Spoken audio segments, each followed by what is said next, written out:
Okay, so I'm going to start the webinar. Thank you very much for joining in, everyone. Sorry for a bit of delay. I am Prakriti Sethi from the Methanol Institute. We have been looking into a couple of webinars in terms of understanding the methanol value chain. Today, the topic of the discussion is mapping low carbon methanol opportunities. And you can see the lineup of the speakers. We have tried to bring in people from the industry who are looking at the whole methanol value chain, from e-methanol, biomethanol, to understanding, the technology aspect as well. We are working on this webinar with regards to a joint collaboration with the Ministry of Denmark in India, and we would be having the Consul Journal looking at, having the opening remarks from Bengaluru. Maybe I would like to give the floor to SK. Yes, thank you very much. Thank you very much. Am I audible? Yes. Fantastic. Thank you so much. And thank you for the invitation and for collaborating about this event. And thank you for the opportunity to say a few words. I'll make it short so that we can perhaps cover some of the time spent while we were waiting for some of the more important speakers. Allow me to introduce myself. My name is Eske Rosenberg. I'm the Consul General of Denmark, situated out of our office in Bangalore, where we also have the core people working within the energy sector across our Trade Council, Innovation Center, and Invest in Denmark initiative, but of course also work closely with our colleagues at the embassy in New Delhi. It's a pleasure for me to be invited for this session. It's a very important topic, a topic that we also look very much at from a government-to-government perspective between Denmark and India under our Green Strategic Partnership. Welcome to all the speakers. Thank you to our collaboration partners from Methanol Institute. Thank you to all the guests for showing up. I think 104 is a very promising number indeed. I personally look forward to listen in on some of the experts' views and insights within this area, which is of utmost importance. I think from an Indo-Danish perspective, the Green Strategic Partnership has a key focus on renewable energy and across the value chain, so to speak, many different sectors, wind being an obvious one. But I would say that in the recent 1.5-2 years, basically the topic of green fuels and hence also the topic of today has become increasingly a hot topic. We are trying the best that we can to support with what we have to support with, which is basically to facilitate collaboration across industries, across academia, and across the government stakeholders. And I hope that this event will be another important stepping stone towards facilitating collaboration, not only between Indian and Danish stakeholders, but also more obviously. The most concrete initiative that we are running right now, I would like to highlight, is Green Fuels Alliance India, that we expect to officially launch in the first week of the new year. We are very happy that we so far have 8 Danish companies who all have committed to be part of this alliance from the get-go, who have an interest in being part of a value chain that by the end of the day is supposed to accelerate the development and the production of green fuels for various sectors, the maritime being an obvious one when you're from Denmark, but other hard to abate sectors in India. And we have some very good collaboration partners on the Indian side committed as well. And we look forward to take that initiative further.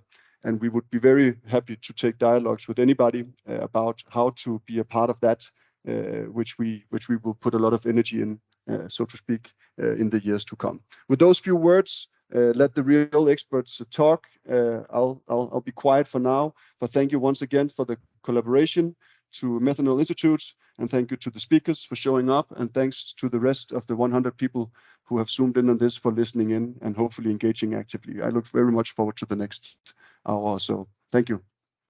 Thank you, SK. Thank you so much for taking out the time and coming and joining us and giving us the update. And we're looking forward to the Green Fuel Alliance, definitely. It's something that is which is very interesting in taking shape and form in the world that, we are looking at in terms of renewable energy. And definitely we see a lot of things happening on the shipping front. And with our strong collaboration with the embassy, we are hoping to have another series of a webinar looking at the demand application side of methanol.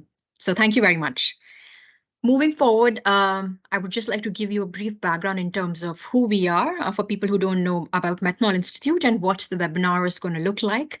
Methanol Institute is basically a global trade association for the methanol industry. We started out in Washington, D.C. in 1989, and then we spread out our wings to different 5 regions. We are headquartered today in Singapore, looking at mostly the Asian region. We also have an office, the latest office is in Delhi, where we started out during 2020 COVID times. But we are moving strong and expanding our partnerships and even our collaboration with different companies, industries, academia, and government officials as well. We are a member-driven organization, as I mentioned before. So you can see on your screen, this is what our membership looks like. So we have tier 1 members who are part of methanol producers value chain. Tier 2, tier 3 mostly involves methanol distributors. Tier 4 is kind of an interesting segment that is taking shape and form, looking at the applications of methanol. They are also technology providers, looking at fuel cell applications, power generation, as well as cook stoves. Also quite closely, the methanol industry is looking at the shipping industry. So we have a lot of companies, especially Maersk, as part of our membership, who are exploring methanol as one of the alternative fuels. The purpose of this particular webinar is to look at what are the production pathways in terms of understanding the methanol value chain. Whenever we talk about methanol, there are different color coding or names given to methanol: green, blue, gray, brown. So as to distinguish this, we came up with a report with IRENA back in 2021. To give a clear indication in terms of what is called green or what is called, brown. So you can see on your screen, we have different feedstocks which define the kind of, production raw materials that are required and how they are categorized in terms of the color. So when you look at coal, which is predominantly brown methanol, and it has high carbon intensity, it is predominantly being utilized in China at this point of time, but they are also switching to alternative feedstocks as well.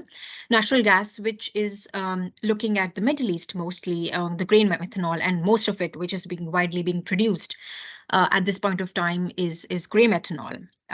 Slowly we see a shift to blue and green methanol. Blue would involve bio feedstocks, which includes biomass. And renewable or green would involve, green hydrogen with captured carbon dioxide. So, these are different production pathways that we would be exploring. Definitely, there is a significant interest to look at low carbon pathways because it seems to be the most low hanging fruit. The capex is low in terms of methanol because it is already being treated as a chemical commodity product. So, the capex and opex is going to be a bit low on transporting and handling methanol. There is also, you can see the pathway to lowering the GHG emissions that you can see on your screen in terms of different feedstocks. This is also going to help in terms of promoting accountability, in terms of having mechanisms within place for the industry players.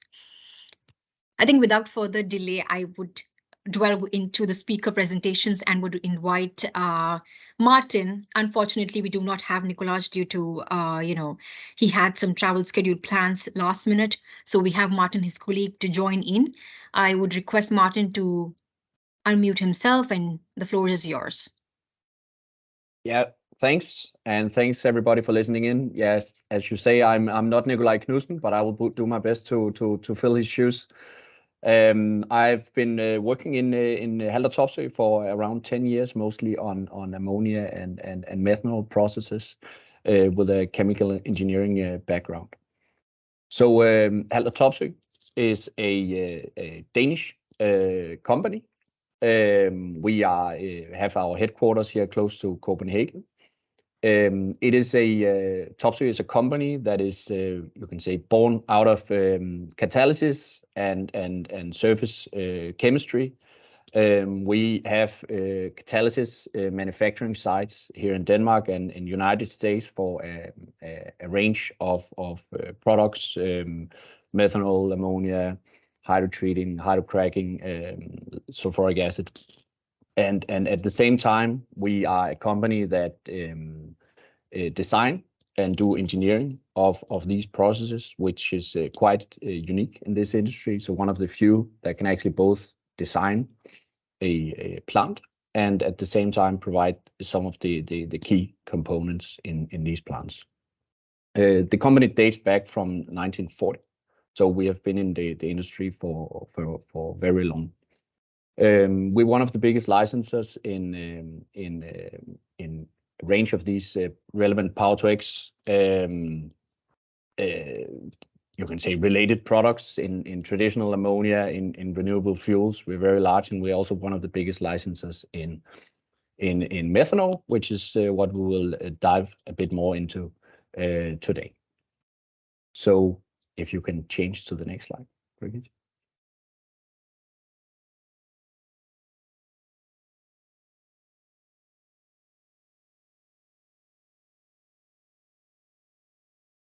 Can you see my screen? Yeah. Yeah. Okay. So this is more like an overall view on some of the Power-to-X related projects we are involved in. One of the most interesting ones here are the one in the middle, Flagship 1. We have already also been selected as a technology provider for a range of ammonia projects globally. They seem to be moving a bit ahead of some of the methanol projects globally. But the methanol projects are also picking up. Flagship 1, which we will tell you a bit more about, is a project in Sweden that is currently under construction.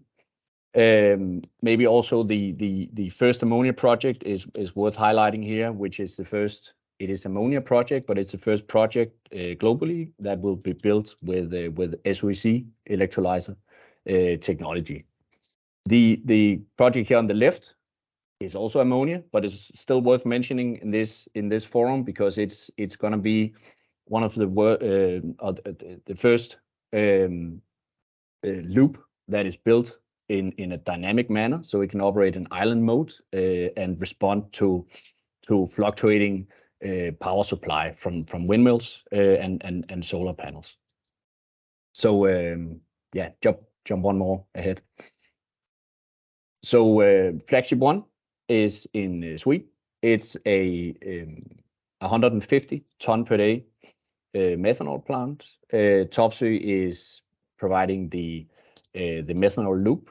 The electrolyzers are coming from Siemens, and Carbon Clean is handling the carbon capture. So it's a project where we have done detailed engineering and are delivering the whole plant in modular units. We have a concept called Modulite, where we are working on doing detailed design on a range of capacities from 150 up to 600 tons per day. So basically trying to reverse from traditionally, we have received a request for a certain capacity, and then we have tailor-made the plants to fit this. We're still doing that, but at the same time, we're trying to sort of standardize some of the capacities and then match them with a certain design basis to you can say basically speed up some of the projects, avoid too long periods for the whole feed process, and maybe also potentially lowering the cost of building these plants in the future. So we've of course done detailed engineering already for this capacity. We have also done detailed engineering on 300 ton per day plants that are yet to be announced. Yeah, jump one more ahead. So you can say the e-methanol, the setup of producing that is not much different from traditional methanol, but there are some really key differences. One of them is that the hydrogen you produce is coming from electrolyzers, and the power to supply to those electrolyzers is will be often coming from renewable energy, where you can't always hope for the wind to blow at a constant rate. So you will need to build it in a manner so it can go up and down in capacity fairly rapidly. So we are building these loops to be able to operate from 10 to 100% capacity with a very quick ramp rate, so you can align with the power supply into this. And at the same time, the module of you can say the molecules you're getting into the loop is a bit different from a traditional methanol plant. Traditionally, you had a mixture of hydrogen, CO, and CO2 in the makeup gas. Here, your makeup gas is consisting only of CO2 and hydrogen in this case. And that means that you get a higher CO2 partial pressure in the loop. So if you can just jump one ahead again. Yeah, maybe one more. So you can, if you look here, you can see conventional methanol plants have typically had a CO2 partial pressure that is significantly lower than what you expect today if your makeup gas is made purely out of hydrogen and CO2. So we do already have experience with fairly high CO2 partial pressures in the loop, actually using our traditional catalyst for some applications. But it is in this case higher than what you normally see. That means that when it hits the catalyst, you will you can say basically consume some of your hydrogen. You will make reverse water gas shift on the catalyst, and that means that you will form water, which lowers the reaction speed, and that means that you need different catalysts to make these reactions optimal. So for that, we have developed a new catalyst which will be implemented in this flagship 1 factory. It's called MK417, and as you can see here, we have compared it with some of our own conventional products for typical methanol plants, and we get a lot higher activity in these catalysts, so they're really tailor-made for this high CO2 application. So that's really what is needed in e-methanol. You need the flexibility in your loop, and you need to counter these higher CO2 concentrations. Yeah, so maybe, yeah, before going to that, so you can say another issue with the, so now we're constructing this e-methanol facility in Sweden. One of the biggest issues with e-methanol is really the cost of producing it compared to making it out of natural gas. It is a lot more expensive, and that can of course be lowered by getting lower power prices, but we are also looking at new ways to produce it in a cheaper manner. And that brings us into the next thing here. So really the major cost of actually getting your methanol is the cost of producing your hydrogen. That is also what takes by far the most of the energy in the process. So for that reason, we are at the moment commercializing SOEC electrolyzers in Haldor Topsøe.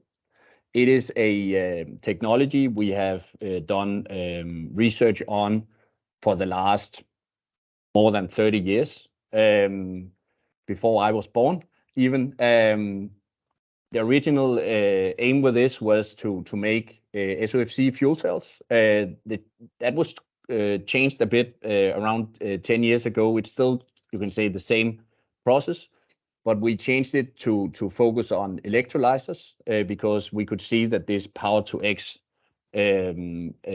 was going to be an important factor in the whole CO2 decarbonization global trend. So we last year took FID on the first SOC facility. It is under construction now in Denmark and will likely be commissioned end of next year, a bit ahead of schedule, but at least in 2025 we will have 500 megawatt annual capacity that we will then scale up to more than a gigawatt after 2030. And if it goes well, we actually have the ability to scale it up to 5 gigawatt in Denmark and also expand to other markets. So if you jump one more ahead. So what is special about SOC compared to other electrolyzer technologies is that we operate at hot conditions as opposed to the low temperature electrolyzers that operate in liquid phase. So we operate with steam around 700 degrees Celsius. At those conditions, the reaction speed is very quick. So you reach equilibrium very fast, and you don't need a very high O potential in the process to actually run the reaction. That means that we can get the energy demand in the stack itself down to around 3 kilowatt hours per normal cubic meter of hydrogen, where you will typically see in other cold processes that this is above 4 for the same process. If you look on the left side here, if you compare with the cold electrolyzers, you get around 20% gain in efficiency this way, which is really important in terms of getting the hydrogen cheaper. You have the additional benefit of getting the you can see getting the steam directly into the process that will further lower the potential or or higher the efficiency, you can say, which is if you have a process where you generate steam, you can then revert that back to the process and then avoid using electricity for evaporation. Yeah. So the first ammonia, the Flagship 1 project in Sweden was built this way, where we have traditional electrolyzers, or you can say cold electrolyzers, providing the hydrogen and CO2 capture. So that goes directly into the methanol loop, and then you produce your methanol in basically in one step, and then go to the distillation afterwards. What we are looking at for future methanol plants is on the next slide here, if you can change again. So we would like to make the hydrogen from the SOEC cells to lower the power usage in the hydrogen generation. But actually with SOEC, you can also do direct electrolysis on CO2. So you can convert CO2 into CO.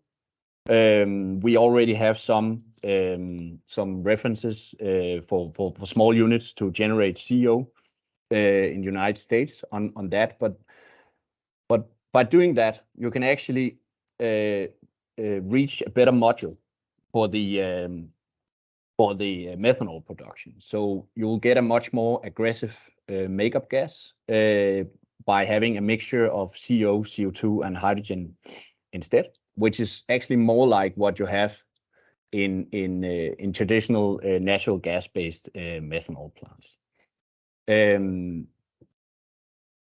If you take the next and last slide, I don't know if I'm running out of time. If you look at the overall potential of doing that, if you see hydrogen from SOEC and PEM, for example, you can see the electricity consumption is significantly lower. In that case, that is just by using SOEC for hydrogen generation, and your cooling water consumption will also be significantly lower. You can say the issue about doing it this way is that you just take one of your hydrogens and turn that into water as soon as you are inside the loop. So by combining water electrolysis with CO2 electrolysis directly, you can, on top of that, also achieve a much more aggressive gas, makeup gas to the methanol loop. And that means that you can say basically reduce the catalyst volume that you need to produce a certain amount of methanol. That also means that you can build a smaller reactor and that you can build a cheaper reactor at the end and make the whole process and your overall cost of producing e-methanol cheaper in the future. I think that was the last slide. Martin. Yeah. That was all for me. Thank you very much, Martin, for stepping in for Nicolaj and giving us this insightful presentation in terms of looking at, how the technology would sort of support the production of methanol. And I think it's a good segue to the next presentation. Maybe Todd, if you can come online from Mitsui and talk about their flagship projects on methanol, e-methanol. I think it's something which is going to be a good segue to understand the production of e-methanol that's happening in Denmark with European Energy. So maybe Caso project could also be, Yeah. Thank you, Prakriti. So I just knew the participant from the mostly India and Europe, but this is recorded, available for the American side. So I should say good afternoon to India, good evening to the East Asia, and good morning to the Europe, and good very early morning to Americans. Maybe I properly covered everything. Everybody. Okay. So I'm very great honored to be presenting on our joint venture Caso e-methanol, and today I'm sharing a bit of the Mitsui's green journey and our preparation and ongoing business activities, which turn out to be an entire, how can I say, contributions to the value chain, I believe. Okay, I'm going to give you in this order 1, 2, 3, 4.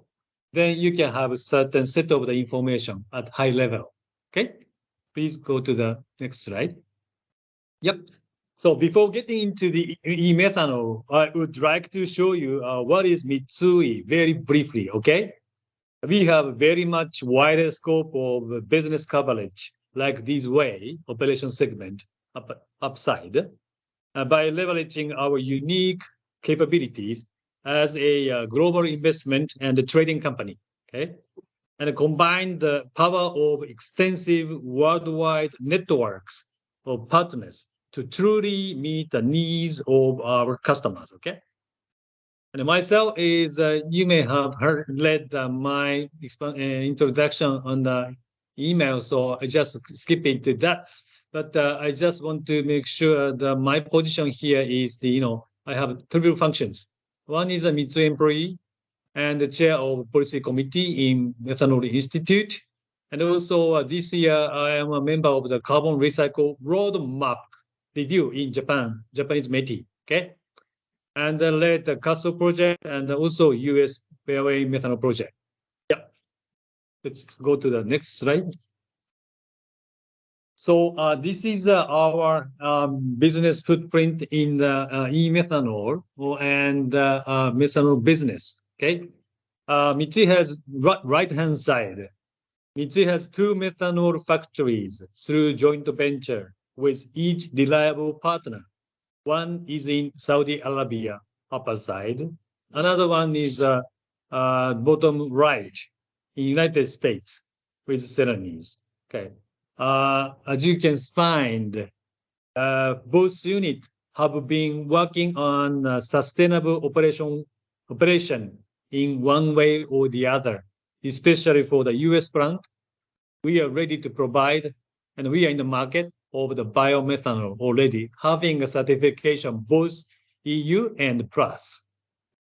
And left-hand side, in this July, we made FID to acquire 49% of Caso Mitoco APS, left mid green color, okay, ones. And now the Mitsui and the European Energy AS are working hard for e-methanol plant construction to start next year. Okay, Later, I will show you some recent picture at site. Okay, so please go to the next slide. Here is a little bit of information about our partner, European Energy. I should say, very good, distinguished partner. They began as a renewable electricity developer, and later they added operation and maintenance service provider function and electricity wholesale function. Now they strategically established a PTX business segment and entering into the PTX business as early mover with solid and tangible business approaches. You can find more information about European Energy AS in their company website. Please access to it if you are interested in. Okay. And please go to the next slide. Okay. So this is our image of the e-methanol plant in Kassel, Denmark. And also 2 photos showed you the solar park, which operational from early this year. Okay. Please go to the next slide. I'm not sure how all of the participants here today are familiar with the location. Okay, this is a kind of wider scope of map, right-hand side, narrowed down to the Denmark, in a part of Denmark, I should say. The castle locates in another side of the corner of the country, Denmark, so a bit far from the Copenhagen. Okay, so please go to the next slide. Here you can see more the key parts of e-methanol plant. So top left shows you an overall site in this October.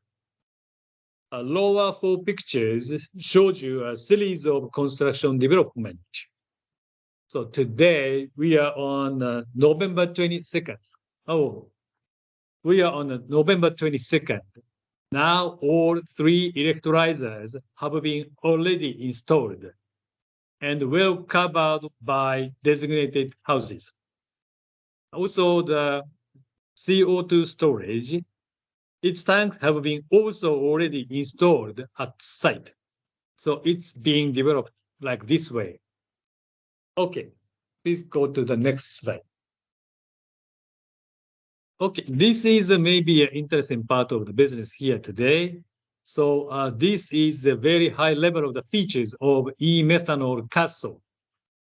Top left table, this plant will consume 360 to 380 gigawatt hour of electricity to produce annually 32,000 metric ton of e-methanol. And the renewable electricity sourcing portfolio, you can see at top middle, is around 50-50 basis.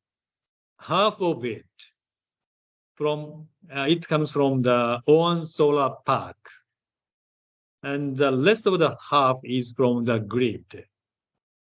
That is from the Energinet, Danish TSO. On the right-hand side, you can see famous corporate logos. This is a customer side portfolio. We have well diversified in the sales portfolio. Number 1, inland transportation. Number 2, marine industry. Number 3, chemical industry. So I would say this gives a clear demonstration. E-methanol could be a viable solution for carbon neutral in various business segments. Okay, so please go to the next slide. Okay, I need to touch upon why Denmark, why Mitsui come to that country. Okay, so this slide shows you a sort of our rationale why. Okay, so upside. The status 2022, that country has already reached to the 59.3% of renewable electricity in combination of wind and solar power, which is high. and the target in 2030 is 70% reduced emissions. And the year of 2050 becoming 100% climate neutral society. So this means very, confidence to us. So the left bottom, so energy net. So one of the critical point of e-methanol is renewable electricity. So stable supply of renewable electricity is very key, as you know, and like Topso's explanation saying. And additionally, solidarity of policies and rules governed by a government is fundamentally important to make a decision to install a CapEx project, which production facility, which runs at long-term basis. So for us, Danish government policy and rules in green transition is quite clear and stable with one direction. So which gave us a certain confidence to come to the business there. That's our rationale. Next slide, please. This shows you another opportunity of business and confidence on the project in Denmark, I believe. So between Denmark and Germany, there could be a good connectivity in hydrogen supply. This could give you the options to supply renewable electricity in form of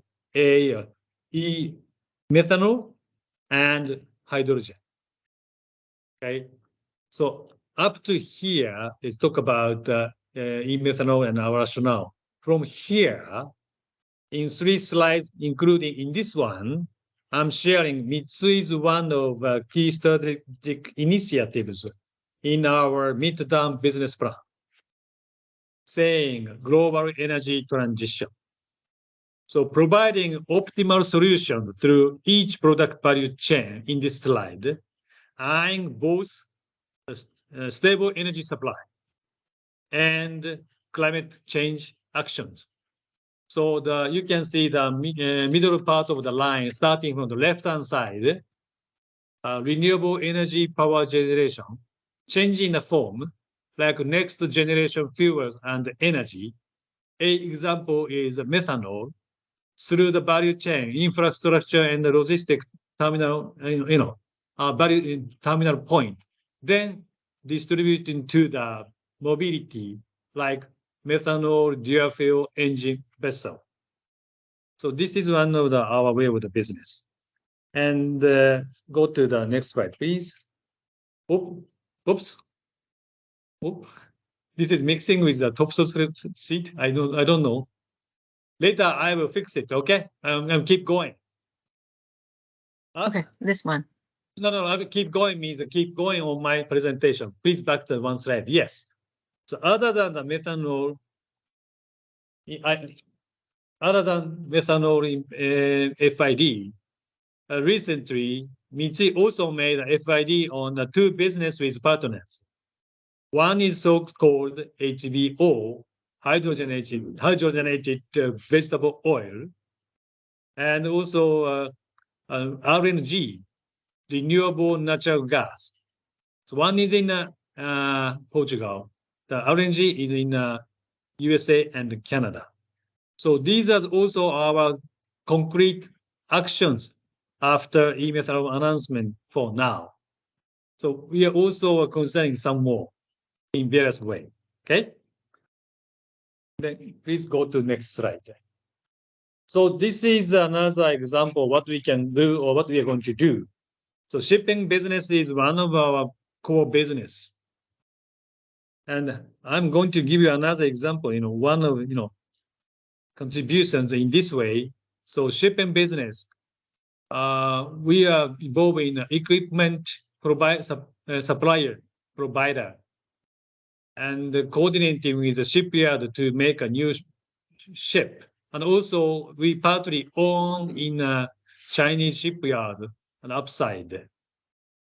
And Mitsui also a part of the owner of the vessel and also working with vessel owners as joint venture. And also we are covering, vessel operating through the various way. OMC, Orient Marine, right bottom, which is 100% subsidiary, brokering, and also give our O&M service. And also, related technologies provider is also our coverage. So this gives you a kind of example to demand creation, how to do. And recently, some of you have already noticed on our announcement, Mitsui made an announcement to place the order of several methanol dual fuel engine bulk carrier with partners. Okay, please go to next page. Yep. So this is my last slide. So we as Mitsui continuously working hard in through the various touching point to materialize global energy transition in sustainable way. I personally would like to make a kind of collective impact with partners. So I wish to work with the very reliable partners, future somebody in this webinar. Okay, I'm hoping my brief presentation to give you a certain insight for your own green journey. Thank you for my attention. Thank you for your attention to my presentation. Thank you. Thank you so much, Todd, for that interesting presentation. And as you said, it's very imperative to have a collective effort. And we look forward to having more collaborations with, different companies that we are speaking with. And definitely collaboration is the key to looking at e-methanol and biomethanol projects going on board. Thank you very much for your presentation. So we now move on to our next presentation from G Local Green, talking about bio and e-methanol and giving you about business models on what DAG, maybe, if you can come online. Yes. Hello, I am online. I just want to share here the presentation, which is here, hopefully. Yeah. Yeah, okay. You can see it? Yes, I can see it. Yeah. Okay, first of all, I have to say thank you from my side and from Local Green to be able to join in such a seminar. And also thank you to Denmark and to the Danish Embassy and to India, and not at least to Methanol Institute. I mean, this with pollution and emissions are borderless, and we are so thankful to the work that especially Methanol Institute is doing to, in a borderless way, also try to combat these challenges we are facing. So here today with the people from Tokyo and Norway, we're sitting all over Europe here, and not at least those over 100 listeners, very appreciated. Local Green was started 3 years ago. Up to then, I've been like 30 years in the seafood and salmon business, actually building value chains all over the world with offices in many markets to bring our products to the end users. That is what it's all about, value chains, to make products available. This was how we started 3 years ago, looking at hydrogen and those challenges, hydrogen as the most important energy source that will be into the future, those challenges for value chain. And then we ended up with biomethanol in the first place and something called bio-e-methanol after that. And we believe that bio plus PTX is a very rational way for hydrogen. And again, we are there in the middle, so to say, in this green factory of ours. And we have been thinking upstream and downstream, bottom top and top bottom all the way to secure raw materials as well as logistics and the market side of this. So in a linear way, we have those different kinds of raw materials, and we are taking our production, not e-methanol, but basically a biomethanol through pyrolysis and gasifications. But as Martin was a little bit into, when we are to produce methanol in synthesis, it's a question of hydrogen and CO. But the syngas coming off of the bioresiduals is also including CO2. This one we have to turn into CO. That means we can utilize all these green carbon available in the biomass. Then we also have to have an on-site production of H2 so that we can balance out the syngas for the synthesis. And furthermore, downstream into an existing value chain. And this is the simple molecule, methanol. It is liquid, it has a quite low risk, it burns completely clean. I mean, this you all know about. And not at least, again, there is an existing infrastructure. And again, it is each carbon atom is carrying 4 hydrogen atoms, a very efficient hydrogen carrier. So what we are intending to do is simply to turn the gray carbon into green, to something circular and climate neutral. Different ways of looking into this bio or bio-e-methanol. It's basically based on biomass, but as well, we can take a source from green CO2, like they do in e-methanol. But what we anyway will do is to enrich it with hydrogen, green hydrogen, or eventually blue hydrogen, to balance out all the carbon. And that will actually more than double the productivity of the volume of methanol coming out of this. Then we have been able to utilize all the carbon. We've been lucky. We have over the last year got into a very strong partnership with strong technology partners, and the availability to a development plant in Sweden. And Martin will maybe recognize some of the reactors on the methanol and DME side here. And here we will then build up our concept based on solid waste and hydrogen for the production of bio-e-methanol. Our pilot plant are to be set up, the first one here in Norway. And this is an illustration of the one in the south mid part of Norway, a little bit north of Lillehammer. And here we intend to divide it into 2 phases, 2 steps, where we after phase 1 in 27 will produce somewhat 75,000 tons of methanol. And after stage 2 in late 29-30, we will totally produce around 150,000 tons of bio-e-methanol. Price, cost, everything, e-methanol, biomethanol is very important. Besides the environmental aspect of this, the cost is important. We have went through techno-economic approaches and see that our concept will come out with a cost between 57 to 69 euro cents a kilo, ex factory. That is acceptable. That is actually a quite low price that makes it possible to take a quicker and bigger step into the market to replace the fossil fuels. And raw materials, value chain and raw materials is the main topic about this seminar. And yes, first of all, focusing on Norway, there are different sources from the forestry, which we have been mapping up, from the marine industry with salmon farming and salmon sludge and so on, and not at least from the green industry, where we can have green CO2 available. If we look at the forestry residuals in Norway only, we can actually make like 34 factories producing 150,000 tons. This is actually equal to 45 terawatt hours out of these so far unused residuals.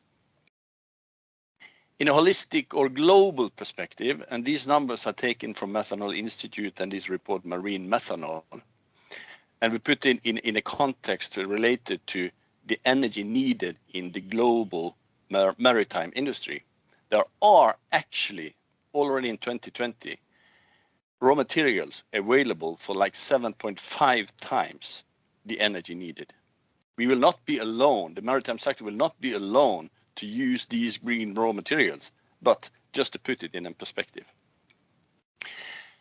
And by this, with the availability of electricity or not, we can actually put up a production like this based on raw material sources around many places for an immediate market, actually, every places. And yes, there is a wide market for methanol in the energy sector as well as in the chemical sector. We have so far been focusing on the maritime sector, but we definitely see that aviation is coming up very fast related to SAF. But in the maritime industry, it's been mentioned many times, Maersk has been the forerunner, and they still are, and they are very strong, and they are sort of leading the way here. And Lara Maersk was named now, is it 4 or 5 weeks ago? So it's fantastic. What are the drivers behind the maritime industry focusing this much on methanol? And first of all, it is that the regulations are in many ways in place. Whether we talk about a combustion engine or fuel cells, there is an infrastructure and there is a holistic value chain and regulations in place. Based on this, most of the engine suppliers, producers around the world now are focusing as well on methanol. Here's another driver, based on the fact that it's liquid. It ought to replace a diesel or a marine oil. And methanol is the only one liquid besides the gases here. And these illustrations of tanks are again illustrating the energy density differences towards diesel. And this liquid methanol is actually the one that also makes retrofit possible. So besides the cost, it's also important to look at the efficiency of this energy carrier. And it comes out quite efficient. Compared then to the MGO and LNG, it comes out very strong compared to many other green solutions. This is a well-to-wake perspective. Another thing important is the climate cost or the climate gaining related to this. And here again, in a well-to-wake perspective, where you not only have the CO2 emission, but the CO2 equivalent emission, the overall emissions. And we see that the biomethanol or the e-methanol is coming out very, very efficient. And this, we know, Stena Germanica has been running on methanol powered by Wärtsilä since 2015 without any problem, representing maybe the medium-sized ships or the bigger ships, normally with dual fuel engines, or the smaller ships that can run on different engines like this one from Sweden, running on a methanolized Scania engine. That is a premixed solution of 97% methanol and 3% glycol. So many possibilities as well for electrification or fuel cells, where you have a methanol tank, you deliver it to a reformer, you split off the hydrogen to a fuel cell, as well as you split off the green CO2 that you can actually onboard carbon capture, and you deliver the electricity to a battery and furthermore to an engine. This same principle you can bring on shore or on a barge for electricity for charging. Infrastructure is important to complete the value chain, to bring this forward to wherever it's going to be used. That's the whole thing, what it's all about. And we're working close with Circle K, as well as many other stakeholders and partners along the whole value chain to make this happen. From the different factories we are planning in Norway towards the market, and not at least from Norway and into the European sector, as well as internationally. And just to sum up this value chain of ours and how we think, and if we keep in mind what DNV said in their predictions for 2050 4 weeks ago, those 5 pillars, they also mentioned that this onboard carbon capture will be important. So if we start off with virgin green CO2, and we deliver the methanol through an existing infrastructure to a marine use, where you as well have onboard carbon capture, you bring it to shore, you've used it once. Then you combine this with green electricity somewhere, and you make e-methanol out of this. you reuse whatever green carbon that you've been able to capture for another turn in the market. So this is in a way our approach to how we can solve this. And again, many good partners. And as Todd said here previously before me, that yes, we are really looking to find those more partners where we can have these kinds of interactions, because it's in cooperations and interactions between technologies we really can find the solutions. So thank you. Thank you very much, Dag. It's interesting to see, you know, how biomethanol is also taking shape and form in terms of understanding, you know, how different feedstocks would sort of come into place. I think now we have Kjeld Apo from Methanol Institute, who has extensive experience at Man Energy Solutions, and I want to give the floor to Kjeld. Can you hear us? I will just share my screen with you. Just give me a can. Can you hear me? Yes, I can hear you. Good. Perfect. Yeah. And can you see my screen as well? No. I see your screen now. Yes. Okay. Thank you very much. And thank you very much for having me here. I'm a former MAN Energy Solution employee. I retired after 40 years this summer. And now I'm actually a senior consultant for marine transportation in Methanol Institute, and I'm very happy that I can continue working with decarbonization and the marine side. So my presentation today is actually from my old company, from MAN. It's the situation and the status on the technology on the engine side that I've been working with for so many years. Especially when it comes to dual fuel engines and methanol, there is so much potential. When A.P. Møller-Mærsk, they've ordered the first container vessel with methanol, operating on methanol, there were already about 17 engines with MAN brand, two-stroke engines in operation on methanol. It was all for methanol carriers. And suddenly, as you all know, it took speed, and everybody was concentrating on the methanol, and still is. And of course, this is the way to go. This is one of the fuels we will see in the future, that's for sure. So could I have the next one, please? Yeah, so if you look at the number of dual fuel engines from MAN by themselves, you can see MAN two-stroke, there's more than 1,250 engines ordered. It's for methane, it's for methanol, LPG, ethane, and also ammonia is worked on, but it's definitely not designed, finished yet, and so on. It will take some time before this will be launched. But 154 methanol engines ordered. The next, please. And if we look at the segments it's ordered for, it's there is the methanol and product tankers, there is the container vessels, there is the bulk carriers, and PCTC, the car carriers, and so on. And that's, you can say, the latest segments we have seen using methanol. And there is more than 100 projects for using methanol in vessels. So it's just adding up. Thank you. The next one, please. Yeah, just before you go, Kjeld, I would just like to encourage the participants to type in the question in the Q&A box so that we can take it after the presentation. Thank you. Yeah. Thank you.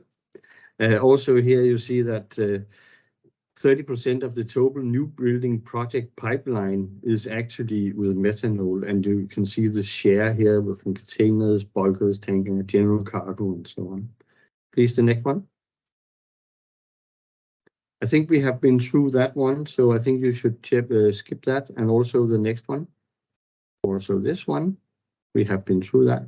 If you look at the engine sizes you can have for methanol now from MAN, you know, it started with the 50 bore for the methanol carriers, and then AP Møller Mærsk, they ordered for the large container vessels, 16,000, the G95 engine.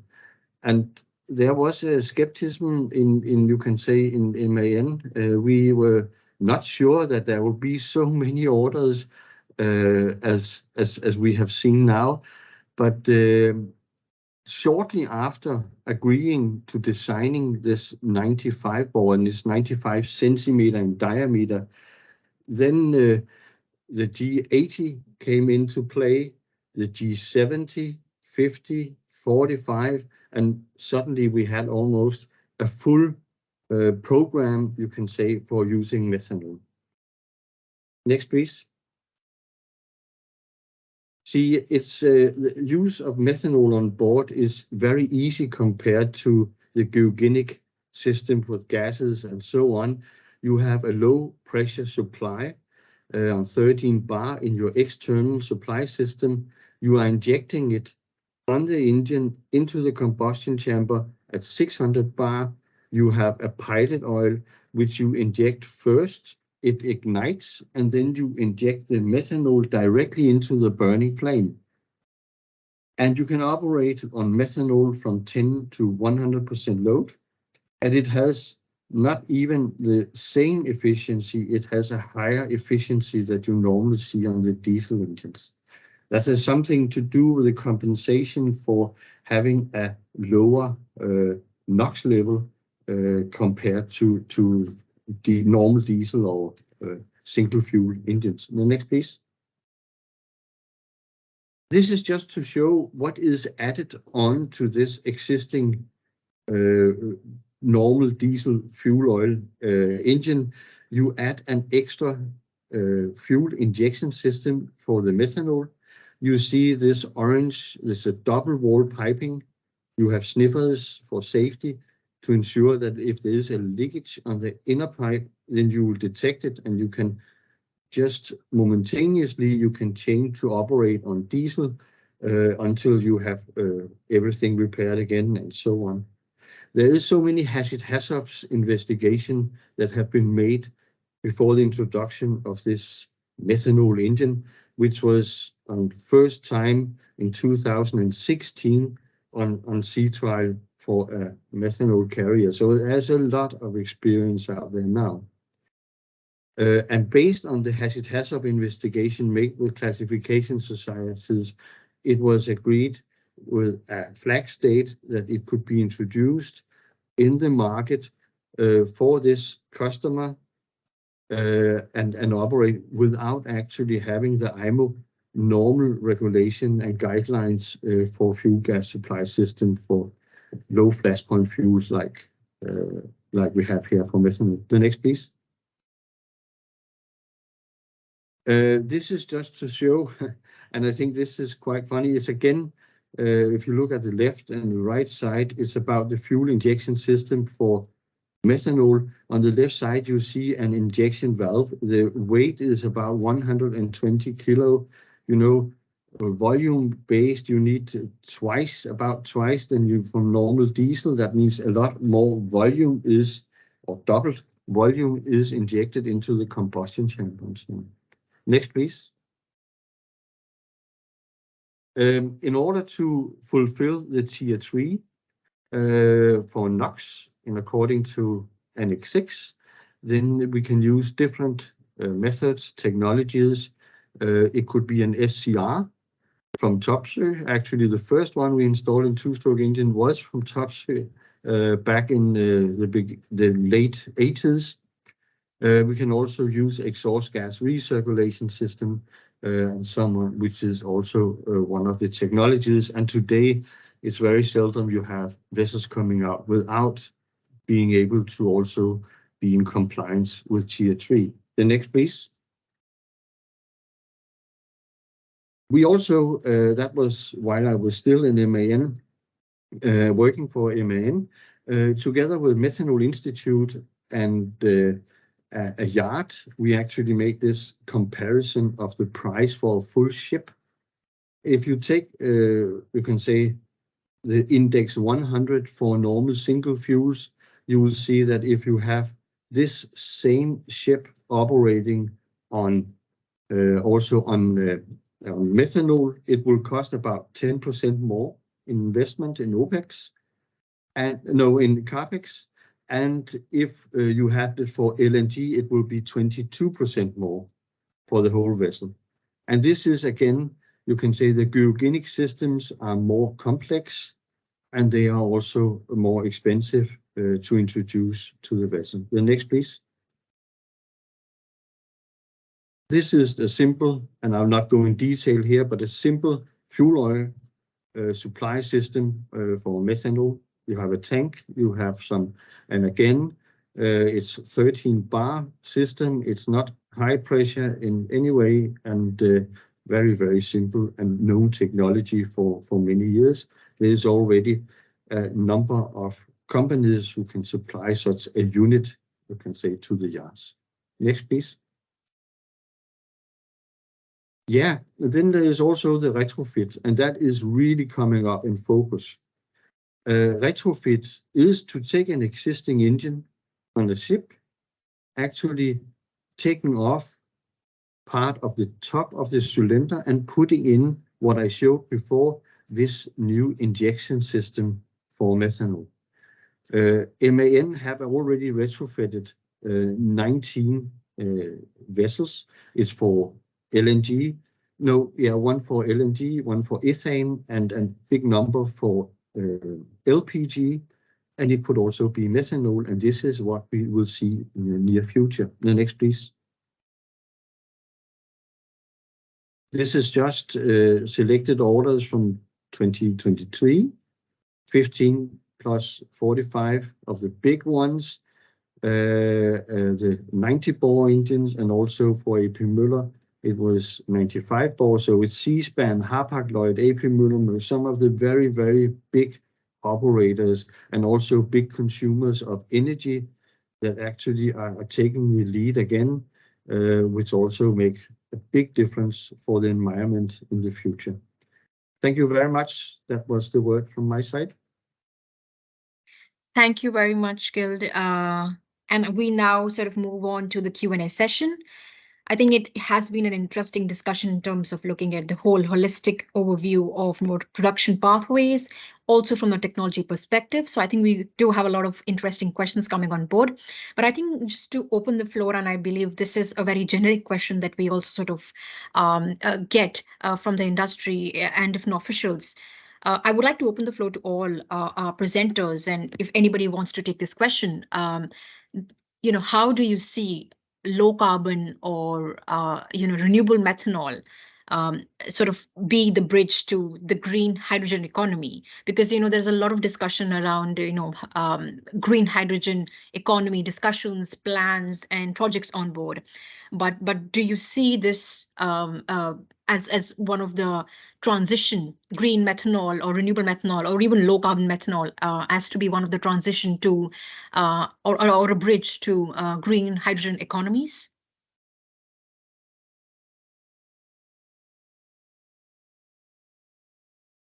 Maybe Tor, if you would like to take this question. Maybe I can give you a certain brief, input first of all. Okay, this is not the company position. I'm personally talking to your question, Prakriti. Okay.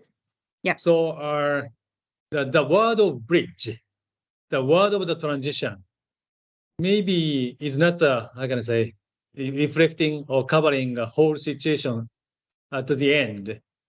So our so-called low carbon methanol in one word, including e-methanol and biomethanol. Okay, this can be a solution among many of the other alternative solutions. Low carbon methanol cannot be an absolute answer to everything. Okay, so I understand in this way first of all, and the word of the bridge is not the bridge. It reaches a certain point. So that this, the low carbon methanol can be a viable alternative fuel or next generation fuel to be effective all the way in the future. Okay, that's kind of an answer in the high level first of all. Then probably Doug, you can add some, please. Yeah, okay. But I agree with you, Todd, that it's a kind of bridging, but maybe rather it is something. I will just take up another picture. It is something long-lasting. It's more an enabler for hydrogen. Can you see this one? Yeah. You saw it earlier. You can see. Yeah. Because methanol is a derivative from hydrogen, as the same way as ammonia. So if we think in a product and market development process, you can use hydrogen to produce many different kinds of derivatives, including methanol, that really fits for different kinds of applications, where actually hydrogen is the energy in this energy carrier. And here, as I said, the biomethanol, basically, where you can use a wide range of different raw materials. What we do is that we add up with hydrogen, utilizing all the green carbon, that means the CO2 coming out of the syngas. And that makes a fantastic efficiency out of this production. Then if green carbon and virgin green carbon is a scarcity, which it is, everything is relative, then we make sure that we utilize all and everything for the very best of the energy output using then hydrogen. This makes actually that when we have 1 liter, so to say, of bio-e-methanol, then about 60% of it is coming from bio, and the 40% left is coming from hydrogen made out of electrolysis. So by this way, it is an enabler, or as you said, a bridging that will last. This way we can make hydrogen happen through methanol. Thank you. Yep. Thanks, I Dan. think That's also actually interesting. just to add a comment, I think I'm on board with both of you. It's definitely part of the solution. I don't think it's a waste to build green methanol plants today. But it goes together with other, could say, power to X products that are needed for the hard to abate sectors. The biggest issue with methanol is, of course, that it contains carbon and that you need the carbon source somewhere. So it is harder to scale compared to, for example, ammonia, where you only need electricity and water. But on the other hand, there are some benefits to methanol, like for example, it's probably Man, you know more about it, but it's easier to drive an engine on methanol than on ammonia, for example.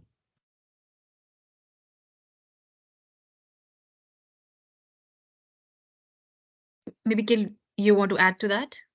Yeah, I just want to say that in this transition period, and it is, of course, complicated to foresee what will happen. But I think it's very clear the industry have shown that methanol will be one of the big future fuels, and there will, in the transient period of time, also be the possibility to mix more and more of the green methanol into the gray methanol, the blue methanol, and so on. So we, on the long term, ends up with this carbon neutral fuel. Okay. Yep. I think as you know, Dag also mentioned, it's an enabler. So, you know, that is something which is a key word here. And definitely we do see a lot of traction happening around sort of having a holistic, I would say, and you know, it's something that we have also discussed previously with the stakeholders that we are involved with. It's an interchangeable thing that it's interconnected, you know. So at the end of the day, the hydrogen value chain is not separate from methanol value chain at the end of the day. So I think it's very important that we also see, and I want to sort of note here that, you know, 11% of the green hydrogen demand comes from methanol. So it's quite important and imperative that we also see that demand segment, which is sort of nascent at this point of time, and that can also explore more opportunities going forward. Maybe, Martin, I have a question for you. in terms of, what is the net energy consumption for methanol production per kg or ton using the SOEC electrolyzers? I don't have that in my head. Sorry, Prakriti. Okay, no worries. No. If you have any rough number, or if you would want to come back to it. Yeah, I can't remember. Yeah. Okay, no worries. Maybe we can take this question offline, and we can connect you with this individual, and I think that would be best. I would also like to understand from you, Martin, in terms of DAC, when you talk about direct air capture, do you think the cost is also going to be added on in terms of, looking at the production of renewable methanol to scale it up in the long term? Do you see it advancing as fast enough to be cost competitive with ammonia? Are you asking me? Yes, Martin, I'm asking you. On direct air capture? Yes. Do you think that could add the cost and complications to the production of methanol to scale it up in the long term? And do you see it advancing fast enough in terms of vis-a-vis, production of methanol? Production of ammonia. So that's actually not one of our technologies, direct air capture. We don't see any projects coming up now where that is being used, at least not for the next years. I think it's still very costly to capture CO2 directly from the atmosphere.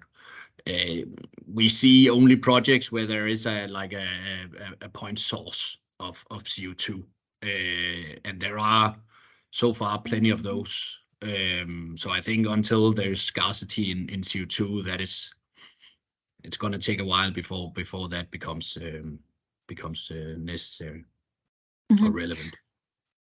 Maybe Todd or Dag would like to answer this question as well, because they're part of the value chain.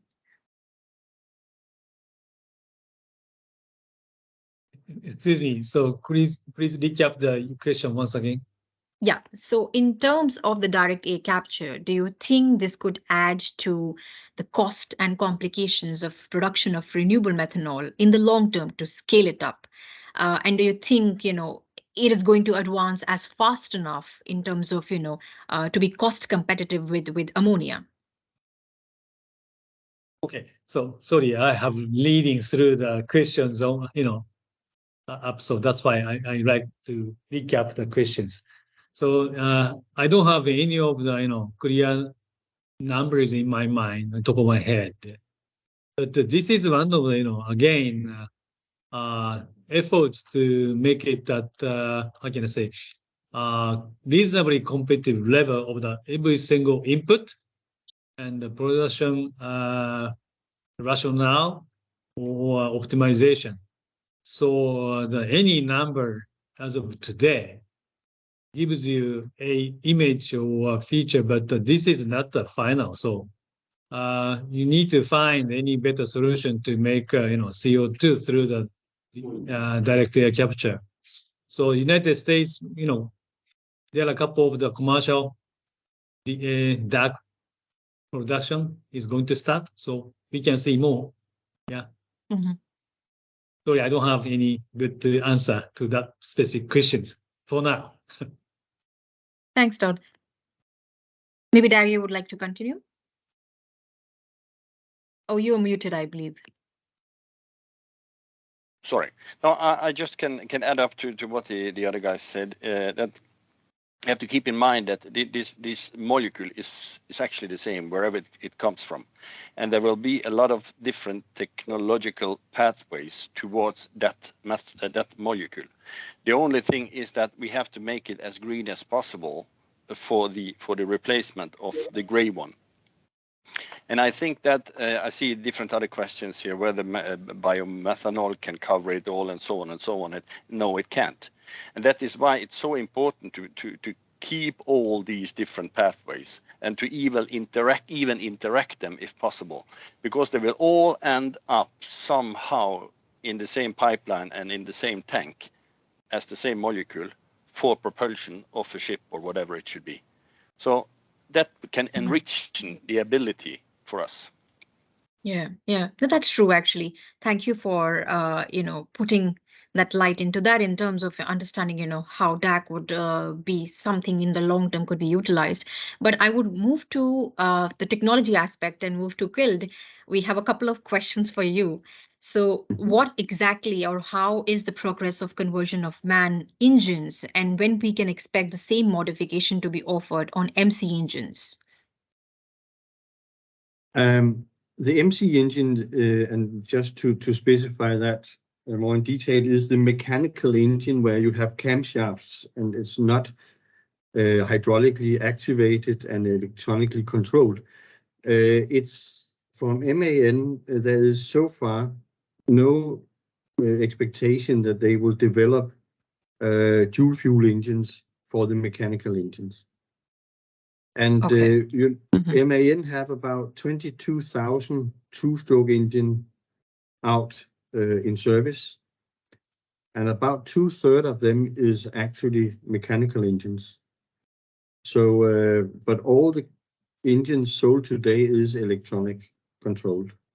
So it is the MAN concentrate on the ME, the electronic controlled engines. Okay, another question to that. Yeah, please go ahead. Yeah, technically it's possible, but it's also a matter of priorities and yeah, everything is about the new engines and futures, and when it comes to conversions of existing engine, they take the electronic engines. Yeah. Okay. Yeah. Just to add to that, there's also a question in terms of, is methanol really harder to scale than ammonia? Speaking in terms of the user's perspective in the shipping industry, what's your take on that? It's the methanol is a much easier, you can say, fuel to handle. Also, when it comes to safety, it comes to the tanks. That is, it's in at normal atmospheric pressure. It's kept and so on. There will be for ammonia, I'm sure there will be a lot of restrictions. There will be a lot of education of people on board and so on. And there is definitely a larger risk for operating on ammonia. Okay, thanks, Gil. Maybe I have another question in terms of, since biomethanol production is limited due to feedstock availability, and that is something which is a big challenge even in India, which seems to be a low-hanging fruit. But amassing feedstocks is a biggest challenge, where you can get that kind of amount of raw material at one particular place, and sort of produce that huge amount of quantities for scaling up biomethanol production. Do you think, or do you have an idea in terms of what extent biomethanol can fulfill the maritime methanol demand? And I open it to all our speakers. Do you think that can be fulfilled in terms of for the maritime industry? You had some numbers, Doug, before. No, but Doug here, if I can, a little bit linked to what I said, is that no, biomethanol cannot fulfill the need of green methanol as a whole for the maritime industry. But we have to utilize those resources in a, of course, sustainable way wherever they are available. And then what, for instance, India concerns, where you may have a relative higher scarcity of virgin green carbon, you may then use more of e-methanol. Either it is from point capture or it is from DAC, direct air capture, and so on. So this sort of mix will then change from region to region, land to land, and to a certain extent then totally make most volume of biomethanol or green methanol available. So do you see the role of e-methanol also sort of shaping up accordingly, like in the long term? Yeah, definitely. And I think that e-methanol to a certain extent has come longer than biomethanol. And e-methanol will be as important as biomethanol coming from gasification or whatever it should be, because it is the total of it that can make the marine industry to trust that this is a available energy. Because the fuel, I mean, you have local maritime sector, but you also have a holistic global like Maersk here or the other that is sailing deep sea all over. They need to know if it is for them to count on methanol, they have to know that methanol is available wherever they dock up. And then you have to bring in all these techniques, whether it's e-methanol or others, to make these methanol available, even on board carbon capture, as we were a little bit into. Mm-hmm. Okay. Yep. I think the essence of e-methanol is and biomethanol is going to still be relevant moving forward. So when it's for us, it's no one size fits all solution. So at the end of the day, we need to have diverse feedstocks on board, and it's quite important how we utilize those stocks and they increase their efficiency. So if anybody wants to add to that, otherwise I'll move on to the next question. Okay, so I'm going to add a piece of that, my thought. Okay. Mm-hmm. So the both biomethanol and e-methanol, I relatively, I'm just focusing on the source of the green CO2. Okay. So green CO2 ideal source. One is from the renewable natural gas. Okay. So increasing the production capacity of renewable natural gas, that's turned out to be a good, additional volume of green CO2. It's a kind of a good effect each other. So still you have much of the agricultural waste and also food waste. That could be for the renewable natural gas. Again, sideline, you can get the green CO2. So you can see some food FAO, the FAO statistics, and also bioethanol related statistics. You can sense some potential in the quantitative things to get additional renewable natural gas, sideline additional green CO2. So this could be a hint to calculate how much you can get it in theory. Yeah, this is my additional comment. Mm-hmm. I think the interesting conversation is taking place in terms of, when I look at the questions. So there's one interesting comment in terms of, electrification and hydrogen has strong proponent, especially from the public voices.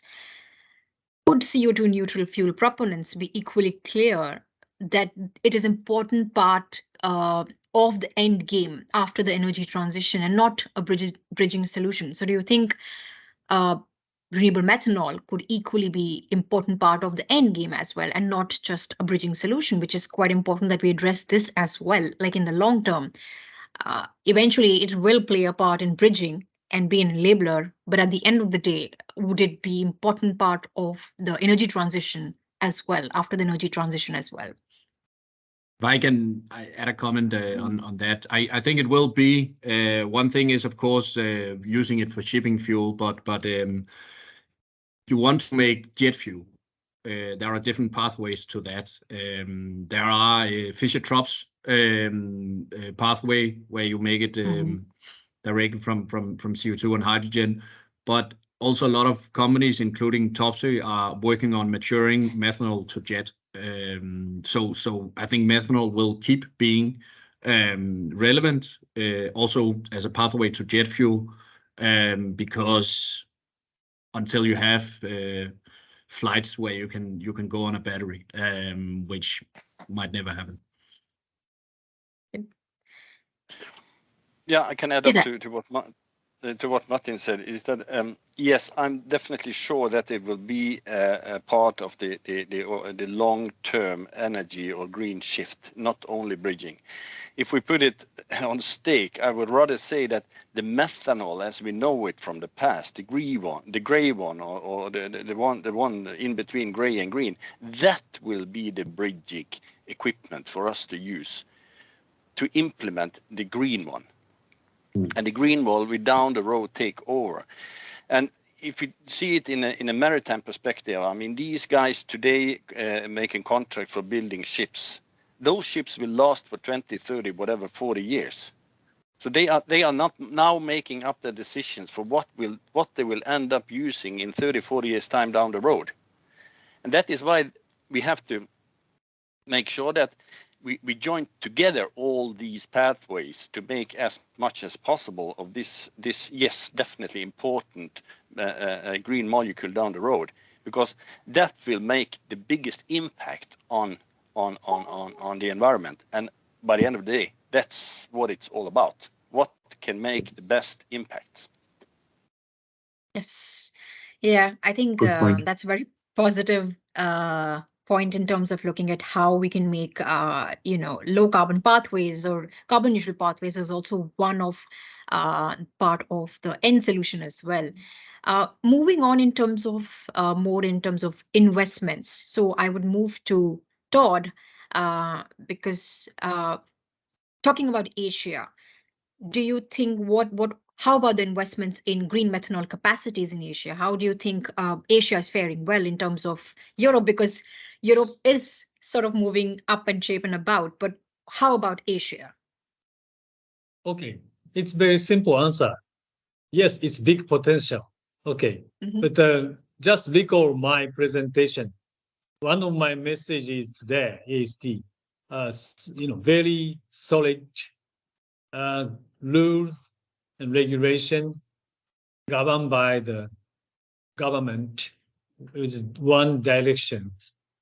You need to have a proper, such regulation rules to stipulate the stable demand.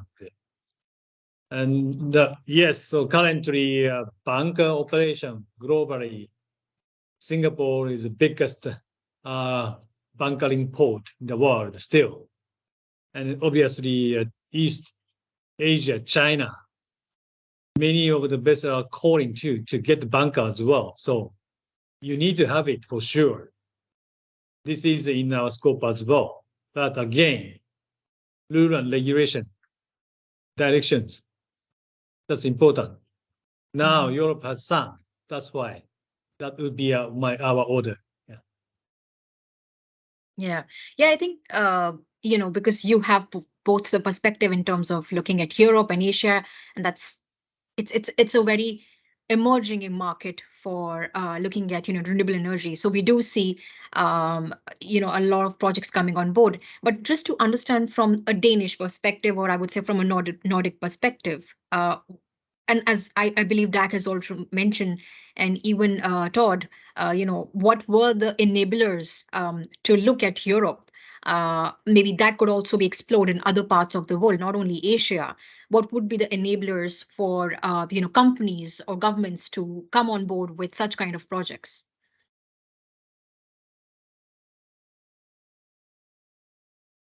Okay, I'll give you a very short answer, okay? How to prepare the stable and competitive renewable electricity for the e-methanol production. That's also the key to the question, I think. Maybe Dag, you want to add to that? Yeah, if I can add up.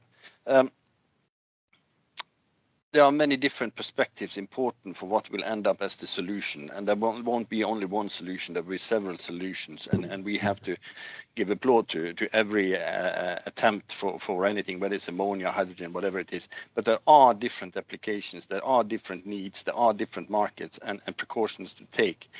And what's important here by the end of the day is, or one of the maybe most important things, is the cost of this, because the cost is another way of telling about the efficiency of the energy. A more expensive product is normally due to the fact that you have put more energy in to make it. So if methanol in different fractions comes out as quite cost efficient, it's also an answer to the fact that this is a very rational energy way of producing energy or energy transition.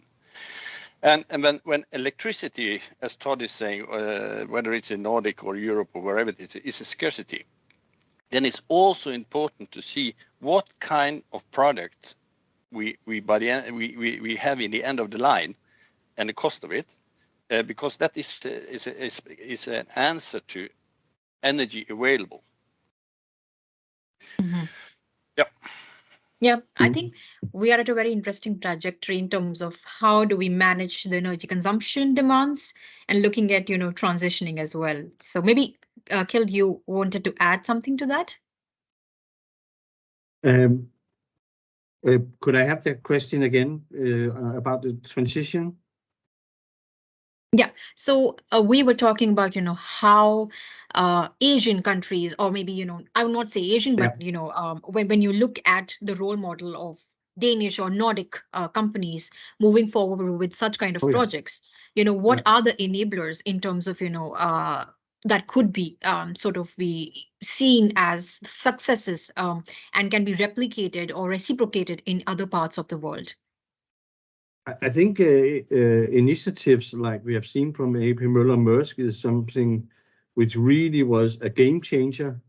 It's a matter of having, some of the big movers to lead and to show the way, and by that also giving the possibility for investments.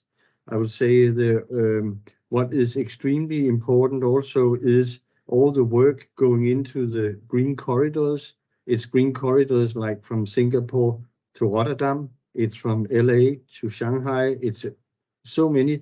I think there is about 27 totally green corridors. And here you have an relatively easy logistics, because you know where these container vessels is coming. They are big consumers. And to concentrate on that, you will have a huge impact on the environment in a short time, instead of going after all the different vessels in different sizes. It is a little bit like 20% or 30% of the vessels maybe utilizing 80 or 70% of all the fuel. So concentrating on that part through these green corridors, I think is really, and there you need the harbor authorities, you need the also the authorities in the different countries, and to push for this to happen. Make it easy to utilize the methanol.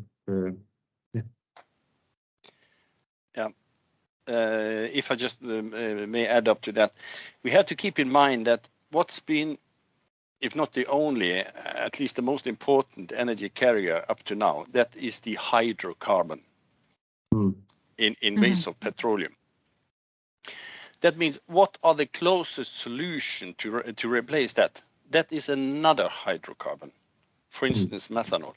And as long as we keep this hydrocarbon, methanol, with a green or a circular, sustainable carbon component, then we are closest to what can make the best or biggest impact in many ways. I've seen on the questions or on the comments that whether it's maritime or it's aviation or whatever it should be, this kind of carrier for the hydrogen is a very, very positive and good solution. Yes, I think with those thoughts and in the interest of time, we would like to conclude the session. And I thank our speakers for joining in and sparing the time and also sort of speaking about a very important topic, which is sort of taking shape and form. And we see a lot of projects coming on board, and it's very imperative that not only India, but emerging economies and the countries that are exploring renewable energy, it's very important that we see the balance of having the production as well as the demand side. And that's the reason we wanted to sort of have a very dedicated webinar looking at just the production side. We will also have a subsequent webinar next year looking at the demand application side, so that we complete the whole value chain, and there's a holistic perspective that is given to the industry players to get a glimpse of what what and how it takes to sort of build this methanol value chain and sort of bring the whole ecosystem together. So I think it's very important that presentations and discussions like these are very important for the industry to move forward and how we can come and collaborate together. So I thank all our speakers to coming on board, and thanks to all our participants. If you have any questions, we will take them offline, and you will also be shared the presentations of our presenters post the webinar, and we will be happy to answer any questions you have offline as well. Thank you very much, all our speakers, for joining in, and have a great day. Thank you. Thank you. Thank you. Thank you. Bye now.